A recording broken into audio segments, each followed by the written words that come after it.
muraho neza, reka nizere ko mumeze neza cyane. Nkuko mubibona tuje muri mining ya Tokecoin.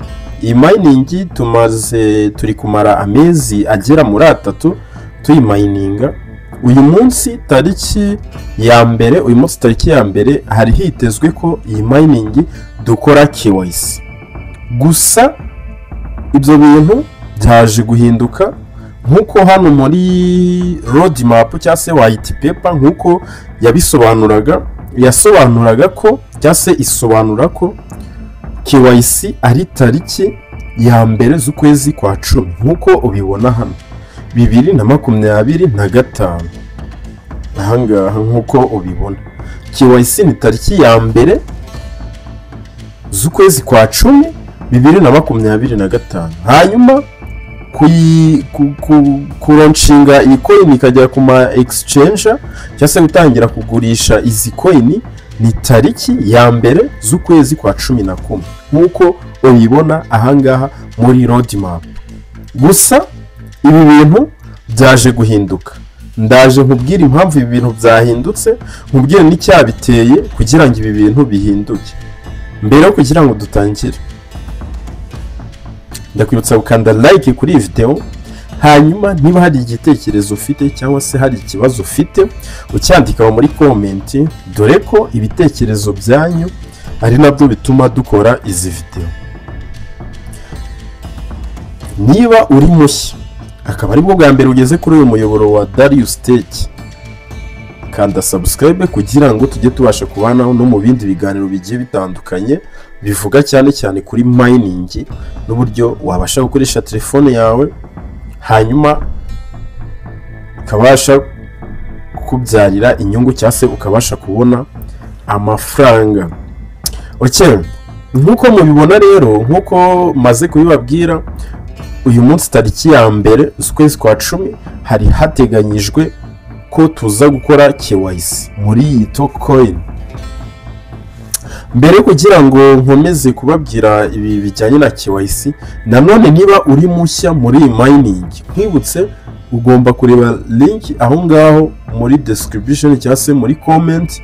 Link mba nayishyizemo kugira ngo mubashe kwiyandikisha byoroshye, hanyuma ukeneye referral code kuri screen yawe ibiriho mba nayishyizeho. Reka twikomereze. Iyi Tokecoin hari hitezwe ko uyu munsi tariki ya mbere z'ukwezi kwa 10 dukora KYC nkuko hano muri white paper muri roadmap nkuko babisobanura. Gusa ibi bintu byaje guhinduka. Twaje kubona ejo hashize twabonye itangazo ari ryo ry'iringiri. Abantu mudasoma mu by'ukuri mujye mugerageza mubashe gusoma kugira ngo mumenye ibintu murimo imishinga murimo kugira ngo mumenye uko bihagaze. Mujye mubasha gusoma munakurikirane n'izi mining cyane cyane kuri X, kuri Twitter nyine bakunda nyine gucishaho update zigiye zitandukanye. Okay, nkuko ahangaha ubibona iyi message ngiye kugerageza. Iyi message ntago nayibasobanurira yose nyirangize, ni ndende pe. Gusa ngiye kubabwiramo ibintu by'ingenzi mukeneye kumenya. Ni kuvuga ngo iyi message batangiye nyine bavuga ko iyi message igenewe nyine community yanuze ya abantu nyine turi ku mininga iyi Tokecoin.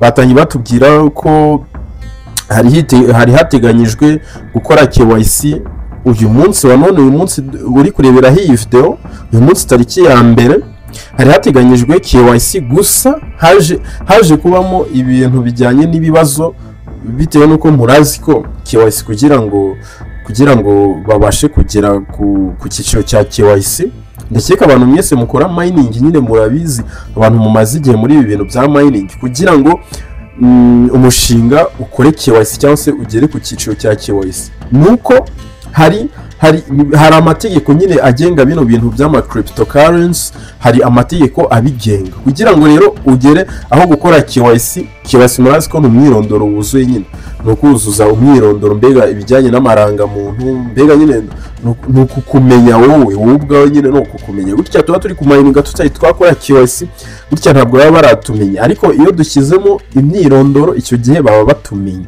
ya okay, noneho kugira ngo umushinga ugire kira gice cya KYC, iyo uwo mushinga atari scam nyine, kugira ngo ugire icyo gice cya KYC hari amategeko uwo mushinga ugomba kubanza gukurikiza nyine. Urumva nyine hari ibyangombwa babasaba kugira ngo bagire ute, kugira ngo bakore uwo mwirondoro, kugira ngo twemererwe gukora iyo mwirondoro, kugira ngo icyo gice nyine bagishyiremo iyo ari umushinga wizewe.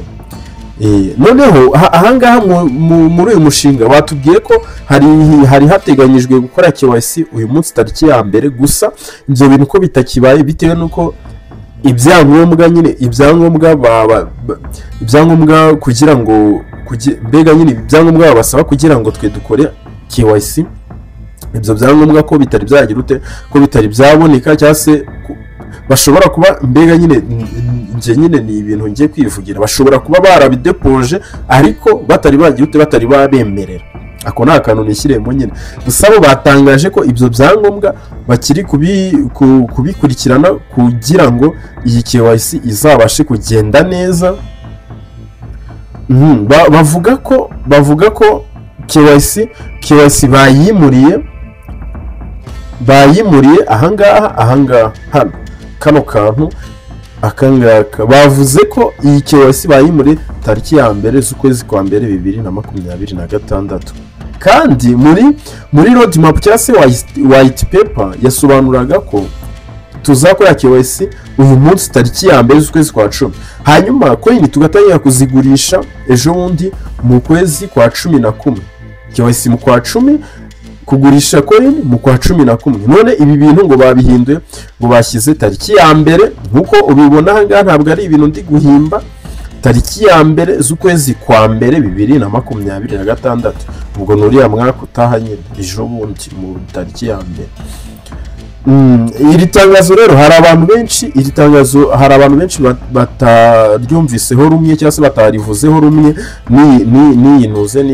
n'uyu mushinga wa Tokoin, cyane kuri Twitter niho nagiye mbona abantu bavuga uyu mushinga ubwo mutangiye guhindagura. Ese numva nyine abantu benshi nagiye nsoma amakomenti y'abantu benshi bagiye bavuga gute umushinga uhindura white paper yabo. Gusa guys, ikintu ngiye nakubwira cyo nuko white paper isaha n'isaha ibigomba guhinduka, bayihindura bitewe n'ibintu bashaka kongera muri uwo mushinga cyangwa se kugira ute gukuramo.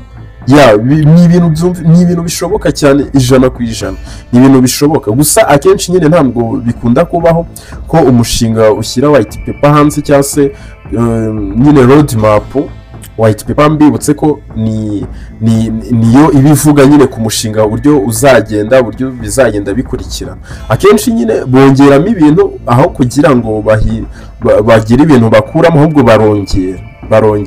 Rero ibi bintu byaje kubabaza abaminer benshi cyane, hanyuma bakomeza gutanga ibitekerezo bavuga uyu mushinga ese gute bahindura, ese ntibyaba ari scam. Gusa guys, njye ikintu nababwira cyo iyi video nyikoze kugira ngo nze mbahe ukuri cyangwa se mbabwire ko mugomba kwihangana, bitewe nuko ibi bintu by'ama mining iyo nta mafaranga bari bagusaba uba ugomba kubikora wihanganye nyine. Ikibi nuko wenda bagusaba amafaranga icyo gihe umushinga, icyo gihe nyine urumva ibimenyetso by'uko ari scam nyine biba byigaragaza. Gusa ibi ni ibintu bikunda kubaho, abantu muri ku mininga mukomeze mu mining, n'abatari bayitangira aya niyo mahirwe yanyu nyine, aya niyo mahirwe cyangwa se abantu binjiyemo bashyashya, aya ni amahirwe yanyu yo kugira ute yo gukusanya zino coin. Uyu niwo mwanya nyine babahaye wo gukusanya izi coin, dore ko nanoze na mining rate barayigabanyije. Gusa nta cyakubuza kugira ute gukusanya nawe izi coin, nawe wazikusanya. Hanyuma ejo bundi mu kwa mbere tukareba ko iyo KYC bari kuvuga ko ibyo byangombwa byabo bizaba byabonetse, bitewe nuko mu hano harimo ibintu byinshi basobanuye. Nabonye no kuri X cyangwa se kuri Twitter bagiye biregura bavuga mbega nyine bavuga ibintu byinshi cyane, basubiza abantu bavuze ko umushinga ari scam. Gusa bakomeje bakomoza ko umushinga atari scam, ahubwo ibyo byangombwa bagomba kubishaka, kandi ibyo byangombwa ari nabyo bizagira ute bizatanga icyizere cy'umushinga w'ejo hazaza. ni ibintu byinshi bakomeje kugenda bavuga. Gusa ikintu nababwiraga ni uko KYC bayimuye tariki ya mbere z'ukwezi kwa mbere. Njye mwari kumwe rero banyita Darius Tech. Niba utari wakanda like kuri video yikande kugira ngo tujye twibanira no mu zindi mining zigiye zitandukanye.